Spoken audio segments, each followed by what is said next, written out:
Hello, Salam Alaikum. This is Omar from FalafelFi, and today I'm going to try to review these bad boys over here, the XENNS Tea Pro. I'm not gonna sure if I'm gonna continue reviewing stuff. I only have like a few IEMs and I've tried dozens. I used to own like, I don't know, around 15 IEMs, so I believe I'm like 35% into the hobby, and I have like specific libraries, so hopefully this could make you have like a decision on your purchase. So as for today, we have this bad boy over here, the XENNS Tea Pro, which is, it's almost an old set. It's almost reaching a legacy set at this point. Like, I believe this set was released back in August 2024. So yeah, it's almost 2 years old now. But it is a very solid set, and not only this, it is one of the most it is one of the best IEMs in the 300 US dollars price bracket, and moreover, this set retails frequently, I believe, for 330. Like 70% of the time when I check the XENNS Tea Pro on AliExpress, I always found it on 330, and with sales you could get it for as low as 300 US dollars. So yeah, really good deal. You're getting good tuning, good accessories, good build quality, and good accessories. Like it's great. It only has one like hiccup when it comes to accessories. I will explain now. But I go to the accessories quickly. I'm not gonna focus on them. So this is the case, which I really like. It's not every day. It's not very often that you find a tastefully colored case like this. Usually it is monochromatic, something a bit more understated, which is good, but this one stands out, and it also matches the like tuning philosophy of the Tea Pro, which is like fun, easy to listen to set. So I really like the case. Inside the box you have your manual, a soft pouch, and your let me get this, ear tips, which are, I'm not sure, I haven't tried, like I've tried them, but I'm not a big fan of them. I believe they are good, but I prefer the nice HCK C04s, the liquid silicone one. So I didn't really like bother tip rolling with these, but I believe they are solid. They have foam, they have wide bore, they have standard bore and narrow bore and the termination, but I really don't use all of this. I use my liquid silicone and my trusty 3.5. So anyhow, but overall it's very solid package, solid case. The only downside, man, the only downside is this damn cable. Like this cable, it feels nice, it looks nice, and also has swappable termination, but look at this. It has a mind of its own. Like, it's not the end of the world, and as someone who's only picky about the sound, I can tolerate it. But yeah, it's not the easiest cable. So yeah, that's the only downside to the accessories and build. Also, the build is metal, so aluminum shell, so it's really solid, really sturdy. Also, the fit is very good. I believe it's not the smallest IM, but the shape and the contours, and also since the nozzles aren't too long, it doesn't have to be fitted deep in your ear. It's all very ergonomic and very comfortable, at least for my ears. I have what is it called, medium large ears. So yeah, let's get into the sounds. Before I get into the sound, I will get my notes. So yeah,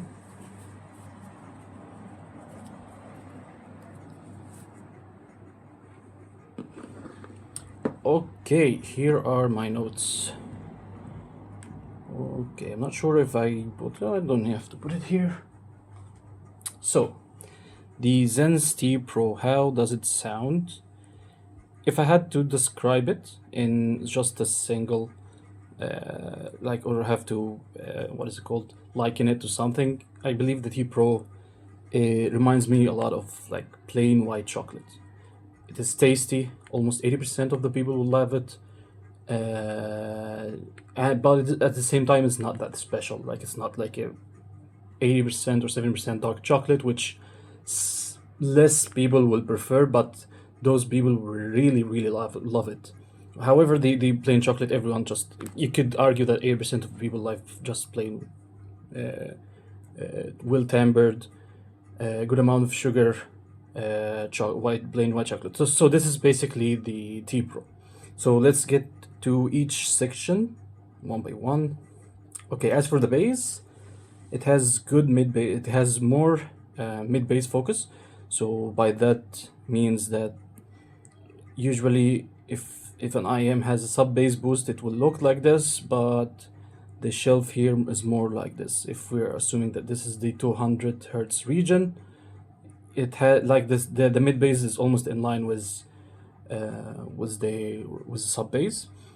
It has good texture, however, it presents the base as if it is presenting a piece of information. I don't really feel the base, if that makes sense. Like I could hear the texture, I could hear the some details in the texture, but I don't feel it. So yeah, some people call it woofy bass. I'm not sure exactly what does it mean, but I believe this is what it means. The bass isn't you can't feel it, you just hear it. If we go to the mids, this is its weakest point. It's not like a weak point, it's just the weakest point when compared to the treble and the bass. Since it is a little bit scooped, it is not the most textured, but I believe this isn't what the Tea Pro is going for, so it is perfectly fine. Female vocals are a little bit, just a tiny bit recessed, and yeah, overall this is good, but it can get congested on busier tracks.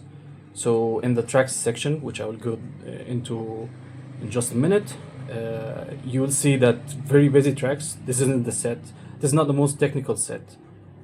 Usually the bass like veils the harmonics a little bit and the micro nuances in the treble. You could still hear it, but it is not like as crisp as you might prefer. It's a preference thing again. Okay, as for the treble, it is not fatiguing at all. It has good air, a bit sizzly, or what I call like a bit grainy. By that I mean that the guitar harmonics in like modern metal tracks, it just sounds as if it is, I'm not sure if that makes sense, as if it is boiling, if that makes sense. It is fun and exaggerated, but in non-fatiguing way, so I really like that. However, in terms of quantity, it is a little bit laid back. Like if the track is very busy, the harmonics will sit further back in the mix due to the bass, mid bass and sub bass boost. So let's get into the tracks. So for the tracks, I usually test like slow tracks, medium busy tracks, and heavy like fast tracks. I also test like sibilant tracks, not well mixed tracks. So yeah, so in order to like limit test the IEM, if that makes sense. My library is usually like 70% modern metal, not classic rock or metal. I just 70% more modern metal. So I'm talking like Era, North Lane, Invent, Animate, a lot of the newer, what I call more produced stuff, but I also listen to older grunge stuff in order to like grade the IEM on how natural it might sound. So I have like, I also listen to occasionally some hip hop and some pop. So yeah, you could hopefully like give you a better image of the IEM. So let's start with like the easy stuff. So the easy stuff are like these are the slow to medium busy tracks. So well mixed tracks, usually Paramore or Haley Williams, they usually produce their tracks very well. Good soundstage, good like positioning, everything. So usually any IEM will sound good on these tracks, and yeah, of course the Tea Pro sounds amazing on them. So this isn't really a test. The ones that usually I test, I've tried Breaking Benjamin, which is usually a mid focused tracks, especially the album We're Not Alone.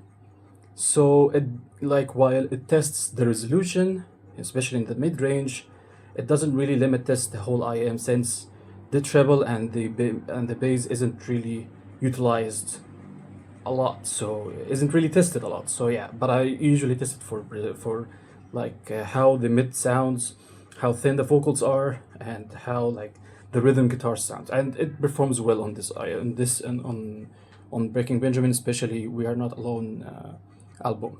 Okay, let's get into some more demanding tracks. So for me, next semester and Drum Show by 21 Pilots usually are a little bit busier and could catch some IEMs off guard.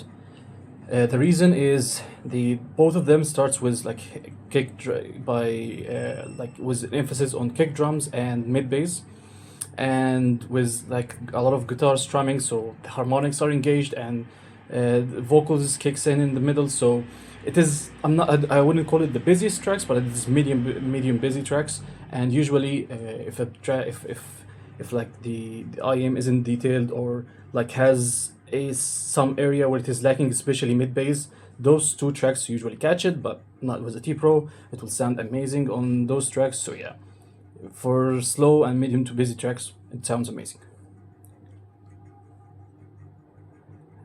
Let's get to the... I'm not a bass head, but I listen to like hip hop or synthwave every now and then. So I used Squabble Up by Kendrick Lamar and Neon Escapism to test the bass of the T Pro, and it just handled it very well. So I have nothing to add here. Very immersive, very good, very dynamic, very fun. So yeah, we'll get now to some sibilant tracks. So for my first sibilant track, I've tried Venom Upon the Plate by Fallujah, which is a technical, I would call it like atmospheric technical death metal band. This song is not very well mixed, so usually guitar harmonics are a bit emphasized, and if an IEM is harsh or like fatiguing, this song will usually catch it. But not with the T Pro, honestly. Yeah, I enjoyed it a lot. It highlights all the details in the guitar harmonics. It is very good. I don't have any fatigue with it, so yeah, it handles the first like sibilant song very well. The second song is Doomed by Bring Me the Horizon. The what is it called? The Royal Albert Hall concert. Yeah, the live version. At the bridge of the song of this live track, the choir starts to sing and the instrument starts to pick up. Usually the instruments are very harsh and they pick up like all at once, so usually it will catch non-detailed IEMs off guard, and it will catch like very sibilant IEMs. But again, not with the T Pro, it handled it very well. So again, it passes the sibilance test. I'm not sure if there are more like sibilant, or of course there are more. Maybe there might be more. Okay, God damn it. Okay, I'm pretty sure there are more like demanding songs that might like catch the T Pro with a little bit of sibilance. But at least for my library, those are the two songs that I use for now.Maybe I would add some songs in later reviews, but for those songs, it handles them very well. Let's get to more busier tracks. So for the first, I would call like the beginning of busier tracks, I use As Everything Unfolds, the album Did You Ask to Be Set Free, which is a very new album, but the production is very busy. It utilizes, like, I would say, very light use of mid bass, but very prominent rhythm guitars, high pitched female vocals, and like a lot of guitar harmonics. So usually it's very like throughout the track almost. So it has it has some slower tracks, but I would say 65% of the album is very busy. And usually I use these to test whether the female vocals is placed forward or backward. So for the T Pro, it handles it well. However, it is not a vocal-centric set. So if you're looking for just like vocal-centric tracks, this is not the set. But if you're just like an all-rounder, again, the plain white chocolate theme, yeah, it handles it very well. Here where the Tea Pro starts to fall short a little bit. So my first track is Fallujah, Ultraviolet, and Gojira, The Art of Dying. They both have the same, I would say, quality, which is like very fast drumming at the end. And usually what I look for in a good dynamic driver is that decay of the drum. Like it's as if I'm almost inside the drum itself. So due to the fact that the bass is a little bit poofy, a little bit on the just informative side, it doesn't have the most natural decay, and it shows in the start of both songs. And also there is a part before the instruments start to pick up in Gojira where it goes silent and it's just like I'm not a drummer, but like the sticks hitting on the drum, and there's like a silent hum in the background. It usually in a good like sub bass focused or like a good rumbly set, these feel more immersive, more like elastic, if that makes sense, deeper, but not with the Tea Pro. The Tea Pro doesn't have the deepest bass and doesn't have the rumbliest bass, but it is a very good bass overall. But this is where it starts to fall short a little bit, just by a tiny bit. Another like band, since they all have similar tuning and similar style, that the Tea Pro falls a little bit short, which is Era. Usually Era like has aggressive guitar, like has low tuned rhythm guitar, low pitched male vocals, high pitched male vocals, guitar harmonics, everything, like the whole package. And usually the songs are busy throughout. I would say it handles it well. However, since the bass boost veils the whole like instruments and vocals a little bit, it sounds a bit congested on, like, for instance, such band.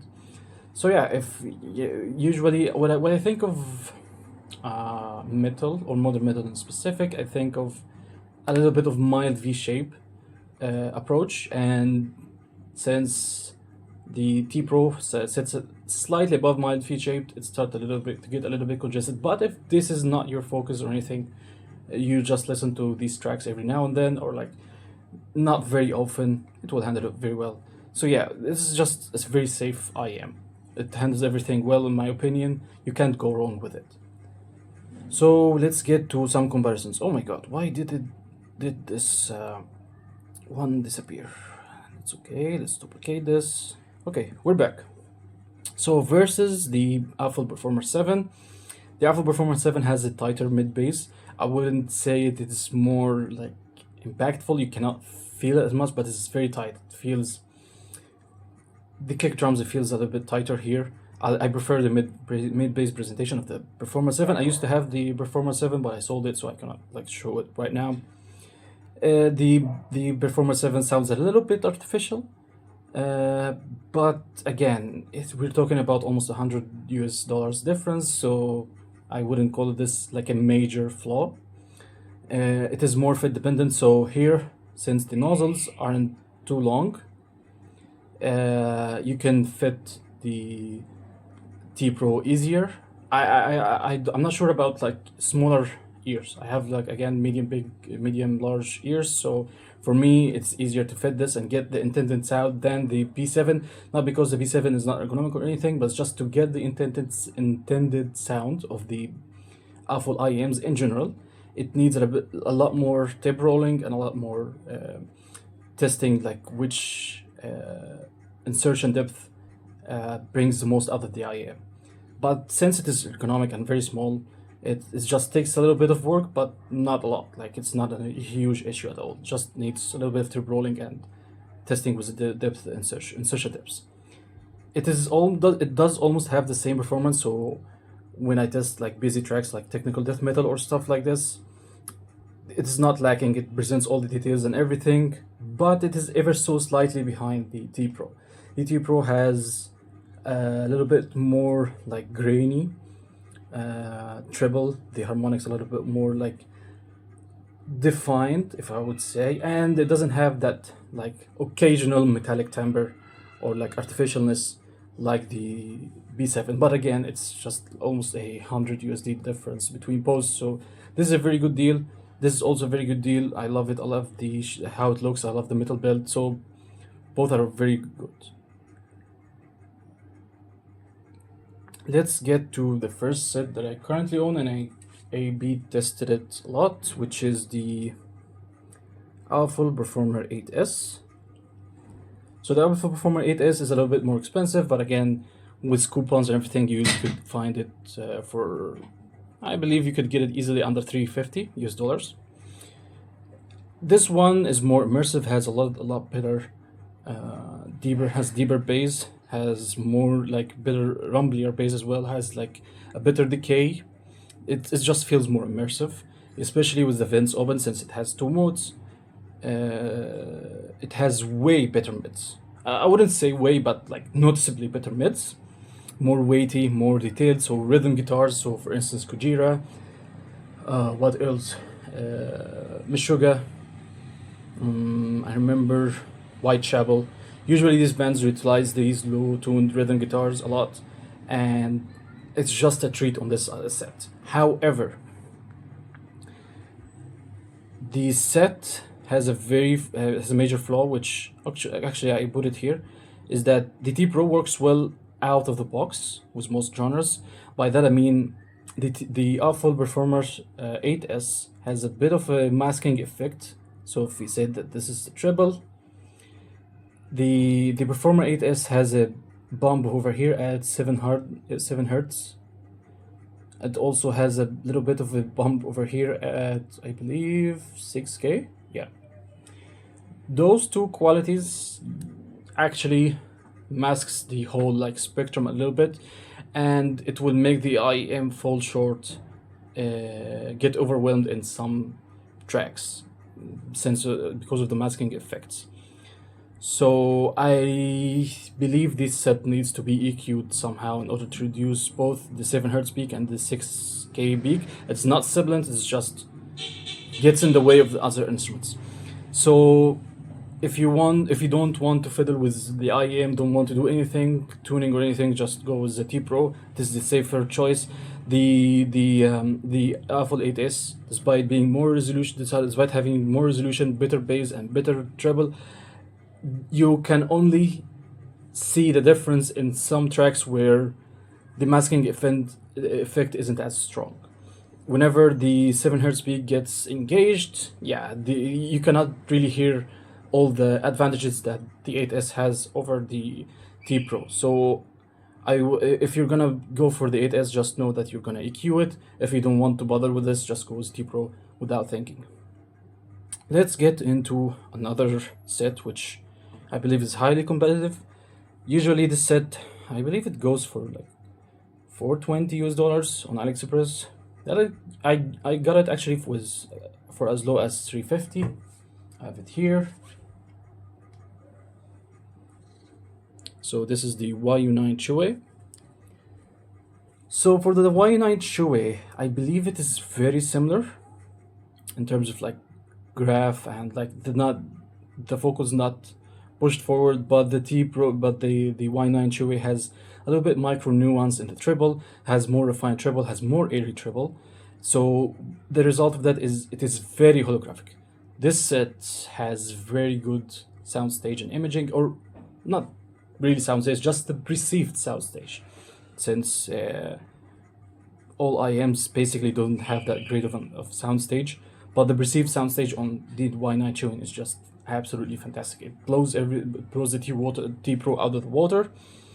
It also, I believe, is as resolute and as detailed as the T Pro. However, since because of the tuning direction they took with the T Pro, with the QUE, so the T Pro has a graph that looks roughly like this. It has less air, almost like yeah, has micro peaks in the treble, but not that dynamic, and it has what is it called? It has like this flat bass response. So for the QUE, it has the same flat response. It has a little bit elevated treble, but the treble has a lot more like nuance. It looks something like this. It has more air, it has more dynamic contrasty treble. You could hear more details because of this tuning style, and it has a very impactful bass. So this is the biggest, second biggest like differentiator, is the bass feels way more impactful. On the Y9 QUE, I could feel the bass, not just hear it. Whereas again with the T Pro, I could just like, yeah, it's there, but it's a piece of information in my opinion. Now it has more air. It can get very occasionally spicy, but in very like, maybe in those test tracks, especially Doomed one, I could just hear it on the edge of sibilance. But for the most part, this is my daily driver, so yeah, this is not fatiguing at all. And of course, its biggest flaw is the fit. Man, this IEM is a chunky one. Look at this. Look at this. Look at how big this is. Not only this, the width itself, like, I believe they are roughly about the same width, but this room here doesn't press as hard at your ear as this one. This one, just, I had to get used to it after almost a week or two, and I have medium large ears, so yeah, it's not most comfortable IEM at all. So with the comparisons done, let's go into like the rating section. I have like some rating metrics that hopefully will give you a better image of the IEM. So on a scale of bright to warm, I would say that the T Pro sits roughly, oh my god, focus, okay. I would say that T Pro just at the beginning of warmth, like it has the right amount of warmth. If we're talking U or V-shaped, it is halfway between flat and V-shaped. It has like, if the AFUL Performer 8S and 7 are what is it called, are like mild V-shaped, this sets at the beginning of just right after the mild V-shaped. If we're talking about musical, analytical, by musical I mean you don't have to worry about the details, you're not looking for them, it's just like an easy listen. And by analytical I mean something like the Duno brain dance, like something just pure technical performance. Those are the ends of the spectrum. I would say that the T Pro has really good technical performance and sits just slightly like above the midway between musical and analytical. So it handles both the musicality and the technical performance very well. On a scale of narrow to wide, I would say its perceived soundstage sits slightly above average. Like it has a more intimate, more closed off soundstage, but it's still very good. And a lot of people like it will give you the enough soundstage that you need, that you won't feel like it is closed off, but it's not like a very holographic experience. So for a scale from casual to niche, by casual I mean if you're coming from a lower price bracket and you want to just blindly buy an IEM, usually IEM in this bracket, you might not like their colorations, or not might like, you'll like, but since you're spending more, you want something that is safe, you want something that you are sure that you will like. So for if casual means that this IEM is a safe buy, it is not risky at all, you'll love it out of the box if you're just like trying to get this price range at first. Niche, this is for like a specific user. So for instance, a base head IEM, or like a very treble head IEM, like very detailed, like the Duno brain dance. So this is what I call by niche. So for the T Pro, it's just a casual IEM, very safe, very risk-free. This is very good. You can pick it up blindly, and you will be absolutely love it. So for its value, I would say if competes is like the middle ground between a disruptor. Disruptors is like something that is almost never heard of before, and of course under delivers, it's not that worth it. You should get it at a discounted price. I believe this sits halfway between competes and a disruptor, and not only this, it could also increase since it is very often offered at a discounted price. So it's very good IEM. So with that being said, this is my review. Hope you like it. If you like it, maybe share it to a friend.